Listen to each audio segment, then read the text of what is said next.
विद्या रहित मनुष्यों को प्रभु भक्ति किस प्रकार मिलेगी और उनका उद्धार कैसे होगा। हे मुनि श्रेष्ठ, कोई ऐसा तप कहिए जिसमें थोड़े समय में पुण्य प्राप्त हुए तथा मनवांछित फल मिले। वह कथा सुनने की हमारी इच्छा है। सर्वशास्त्र ज्ञाता श्री सूत जी बोले, हे वैष्णव में पूज्य, आप सबने प्राणियों के हित की बात पूछी है। अब मैं उस श्रेष्ठ व्रत को आप लोगों से कहूंगा जिस व्रत को नारद जी ने लक्ष्मी नारायण जी से पूछा था और श्री लक्ष्मीपति ने मुनि श्रेष्ठ नारद जी से कहा था। सो ध्यान से सुनो।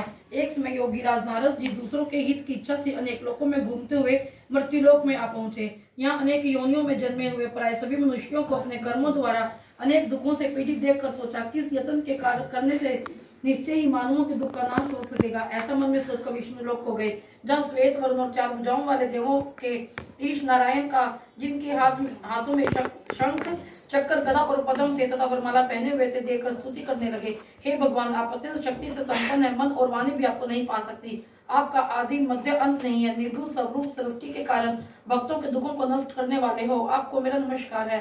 नारद जी से इस प्रकार की स्तुति सुनकर विष्णु भगवान बोले, हे मुनि श्रेष्ठ, आपके मन में क्या है? आपका किस काम के लिए आगमन हुआ है?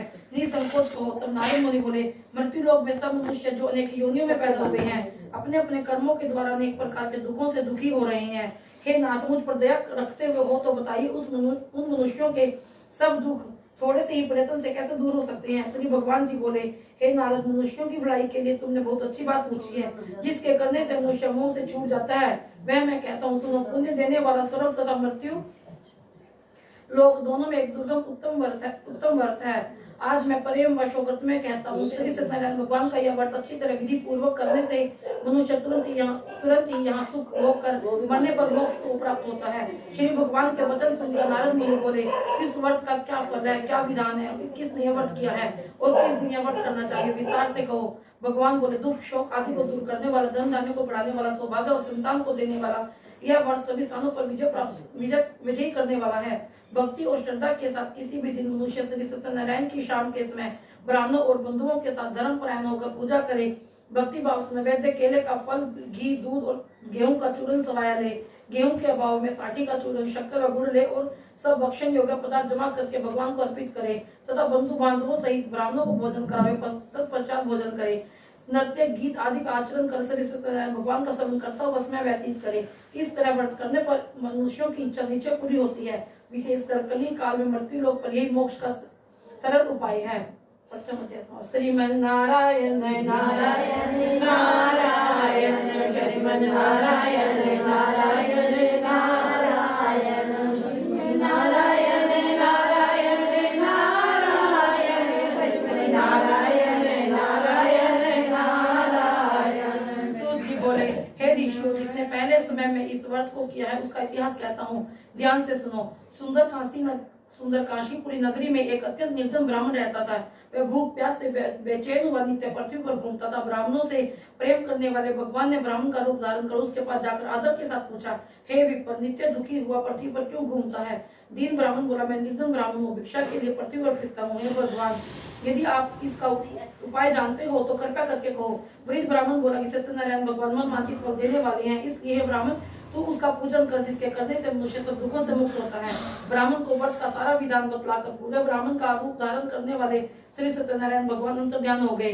जिस व्रत को वृद्ध ब्राह्मण ने बताया है मैं उसको करूंगा। ये निश्चय करने पर उसे रात में नींद नहीं आई। वह सवेरे उठकर भगवान सत्यनारायण भगवान के व्रत का निश्चय कर भिक्षा के लिए चला गया। उस दिन उसको भिक्षा में बहुत धन मिला, जिससे बंधु बांधवों के साथ उसने श्री सत्यनारायण भगवान का व्रत किया। इसके करने से वह विपर सब दुखों से छूटकर अनेक प्रकार की संपत्तियों से युक्त हुआ।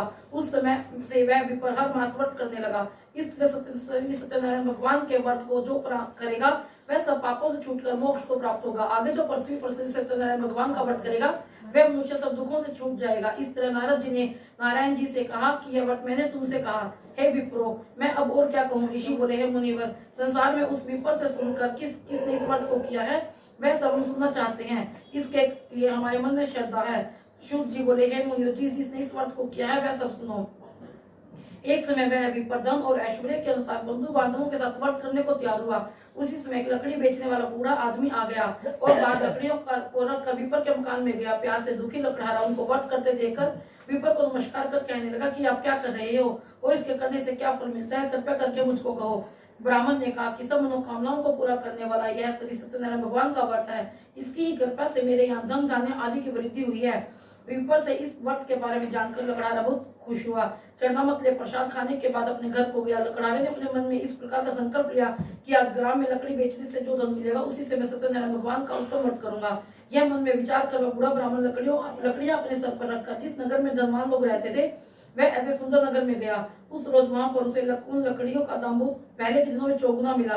तब वह बूढ़ा लकड़हारा दाम ले और अति प्रसन्न होकर पके केले की फली, शक्कर, घी, दूध, दही, गेहूं का चूर्ण इत्यादि श्री सत्यनारायण भगवान के व्रत की कुल सामग्रियों को लेकर अपने घर गया। फिर उसने अपने भाई बंधुओं को बुलाकर विधि के साथ भगवान जी का पूजन और व्रत किया। उस व्रत के प्रभाव से बूढ़ा लकड़हारा धन पुत्र आदि से युक्त हुआ और संसार के समस्त सुख भोग कर वैकुंठ को चला गया।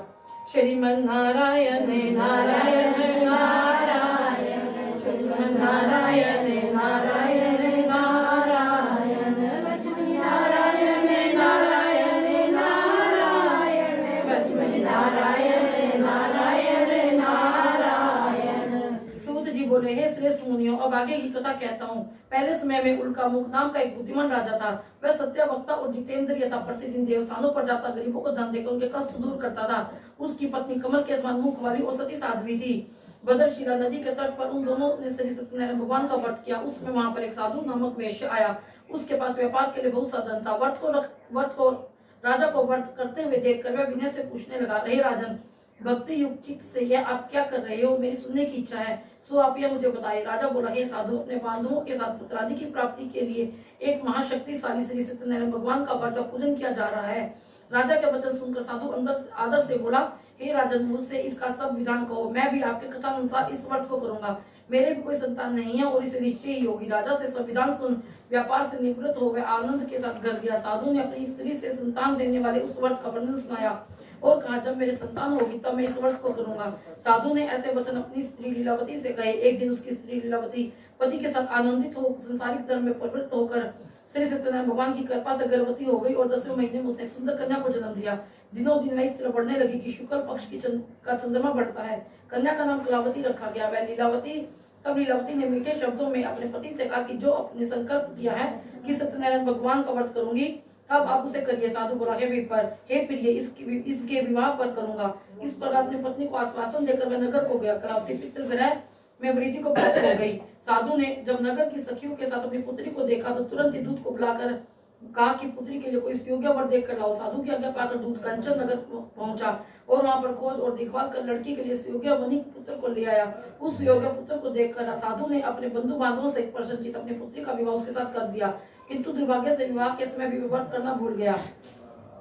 तब श्री भगवान क्रोधित हो गए और शाप दिया कि तुम्हें दारुण दुख प्राप्त होगा। अपने कार्य में कुशल साधु बनिया जमाता सहित समुद्र के समीप स्थित होकर रतन सारपुर नगर में गया। वहां दोनों ससुर जमाई चंद्र केतु राजा के उस नगर में व्यापार करने लगे। एक बार भगवान श्री सत्यनारायण की माया से प्रेरित कोई चोर राजा का धन चुरा कर भागा जा रहा था, किंतु राजा के दूतों को आता देखकर चोर ने घबरा कर भागते हुए राजा के धन को वहीं चुपचाप रख दिया जहाँ पे ससुर जमाई ठहरे हुए थे।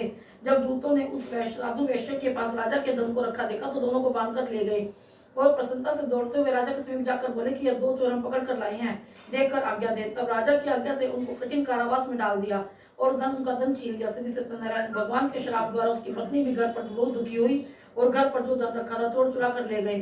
शारीरिक मानसिक पीड़ा तथा भूख प्यास से अति दुखी हो अन्न की चिंता में कलावती एक ब्राह्मण के घर गई। वहां उसे श्री सत्यनारायण भगवान के व्रत होते देखा। फिर कथा सुनी और प्रसाद ग्रहण कर रात को घर आई। माता ने कलावती से कहा कि हे पुत्री, अब तक कहाँ रही? वह तेरे मन में क्या है? कलावती बोली, हे माता, मैंने एक ब्राह्मण के घर श्री सत्यनारायण भगवान का व्रत देखा। कन्या के वचन सुनकर लीलावती भगवान के पूजन की तैयारी करने लगी। लीलावती ने परिवार और बंधुओं सहित श्री सत्यनारायण भगवान का पूजन किया और वर मांगा कि मेरे पति और दामाद शीघ्र घर आ जावे। साथ ही प्रार्थना की कि हम सबका अपराध क्षमा करो। श्री सत्यनारायण भगवान इस व्रत से संतुष्ट हो गए और राजा चंद्रकेतु को सौपन दर्शन देकर कहा, हे राजन, दोनों वैश्यों को प्रातः ही छोड़ दो और उनका सब धन जो तुमने ग्रहण किया है दे दो, नहीं तो मैं तेरा धन राज्य पुत्र आदि नष्ट कर दूंगा। राजा से ऐसा वचन कहकर भगवान अंतर्ध्यान हो गए। प्रातःकाल राजा चंद्रकेतु ने सभी से अपना वचन सुनाया। फिर दोनों वनिक पुत्रों को कैद से मुक्त कर सभा में बुलाया। दोनों ने आते ही राजा को नमस्कार किया। राजा मीठे वचनों से बोला, हे महानुभाव, भाग्यवंश, ऐसा कठिन दुख तुम्हें प्राप्त हुआ है, अब तुम्हें कोई भय नहीं है। ऐसा कहकर राजा ने उनको नए नए वस्त्र आभूषण पहनाए। और जितना धन लिया था उसे दोगुना धन देकर आदर से विदा किया। दोनों वेश्या अपने घर को चले गए। श्रीमन नारायण नारायण नारायण ब्रह्मन नारायण नारायण नारायण लक्ष्मी नारायण नारायण नारायण लक्ष्मी नारायण नारायण नारायण। सूत जी बोले, वैश्य ने मंगलाचार करके यात्रा आरंभ की और अपने नगर को चल दिए। उनके थोड़ी दूर निकलने पर दंडी वेशधारी श्री सत्यनारायण ने उनसे पूछा, हे साधु, तेरी नाव में क्या है? अभिमानी बनी खस्ता हुआ बोला, हे दंडी, आप क्यों पूछते हो? क्या धन लेने की इच्छा है? मेरी नाव में तो बेल और पत्ते भरे हैं। वैश्य का कठोर वचन सुनकर श्री भगवान ने कहा, तुम्हारा वचन सत्य हो। दंडी ऐसा कहकर वहां से चला गया। कुछ दूर जाकर समुद्र के किनारे बैठ गया। दंडी के जाने पर वैश्य ने नित्य क्रिया करने के बाद नाव को ऊंची उठकर देखा। अचंभा हुआ कि नाव में बेल पत्ते आदि देखकर मूर्छित और जमीन पर गिर पड़ा। फिर मूर्छा खुलने पर शोक प्रकट करने लगा। तब उसका दामाद बोला, आप शोक न करो, यह दंडी का शाप है, अतः उसकी शरण में चलना चाहिए, तभी हमारी मनोकामना पूरी होगी। दामाद के वचन सुनकर वह दंडी के पास पहुंचा और अत्यंत भक्तिभाव से नमस्कार करके बोला, मैंने जो आपसे असत्य वचन कहे थे उसको क्षमा करें।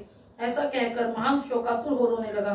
तब दंडी भगवान बोले, हे वनिक पुत्र, मेरी आज्ञा से बार बार तुम्हें दुख प्राप्त हुआ है, तू मेरी पूजा से विमुख हुआ है। साधु बोले, हे भगवान, आपकी माया से ब्रह्मा आदि देवता भी आपके रूप को नहीं जानते, तब मैं अज्ञानी कैसे जान सकता हूँ? आप प्रसन्न होइए, मैं सामर्थ्य के अनुसार आपकी पूजा करूंगा। मेरी रक्षा करो और पहले की समान मौका में धन भर दो। उसके भक्ति युक्त वचन सुनकर भगवान प्रसन्न हो इच्छा अनुसार वर देकर अंतर ध्यान हो गए। तब उन्होंने नाव पर आकर देखा कि नाव धन से परिपूर्ण है। फिर वह सत्यनारायण भगवान का पूजन कर साथियों सहित अपने नगर को चला। जब अपने नगर के निकट पहुंचा तब दूत को घर भेजा। दूत ने साधु के घर पर जाकर उसकी स्त्री को नमस्कार कर कहा कि साधु अपने दामाद सहित इस नगर के समीप आ गए हैं। ऐसा वचन सुन साधु की स्त्री ने बड़े हर्ष के साथ सत्यनारायण भगवान का पूजन कर पुत्री से कहा कि मैं अपने पति के दर्शन को जाती हूँ, तू कार्य पूर्ण कर शीघ्र आ। माता के ऐसे वचन सुनकर कलावती प्रसाद छोड़कर जल्दी से पति के पास गई। प्रसाद की अवज्ञा के कारण श्री सत्यनारायण भगवान ने रुष्ट हो उसके पति को नाव सहित पानी में डुबो दिया। कलावती अपने पति को न देखकर रोती हुई जमीन पर गिर गई। इस तरह नौका को डूबा और कन्या को रोता देखकर साधु दुखी होकर बोला, हे प्रभु, मुझसे मेरे परिवार से जो भूल हुई उसे क्षमा करो। उनके दीन वचन सुनकर सत्यनारायण भगवान प्रसन्न हो गए और आकाशवाणी हुई, हे साधु, तेरी कन्या मेरे प्रसाद को छोड़कर आई है, इसलिए उसका पति अदृश्य हुआ है। यदि वह घर जाकर प्रसाद खाकर लौटे तो इसे पति अवश्य मिलेगा। ऐसी आकाशवाणी सुनकर कलावती ने घर पहुंचकर प्रसाद खाया, फिर अपने पति का दर्शन किए। तत्पश्चात साधु ने बंधु बांधवों सहित सत्यनारायण भगवान का विधि पूर्ण पूजन किया। इस लोक का सुख भोग अंत में स्वर्गलोक को चला गया।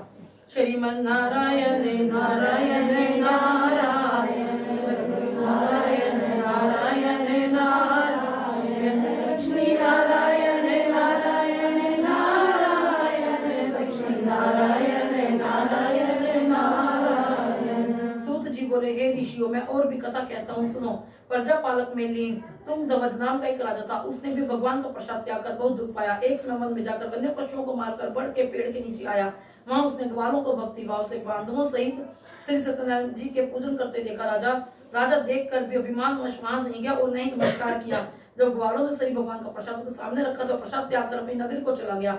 वहां उसने अपना सब कुछ नष्ट पाया तो वह जान गया कि यह सब भगवान ने किया है।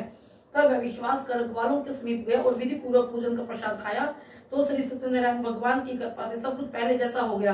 फिर दीर्घ काल तक सुख भोग कर मरने पर मृत्युलोक हो गया, मरने पर स्वर्गलोक हो गया। जो मनुष्य परम दुर्लभ व्रत को करेगा भगवान की कृपा से धन दानी की प्राप्ति होगी। निर्धन धनी और बंदी बंधन से मुक्त होकर निर्भय हो जाता है। संतानहीनों को संतान प्राप्त होती है तथा सब मनोरथ पूर्ण होकर अंत में वैकुंठ धाम को जाते हैं।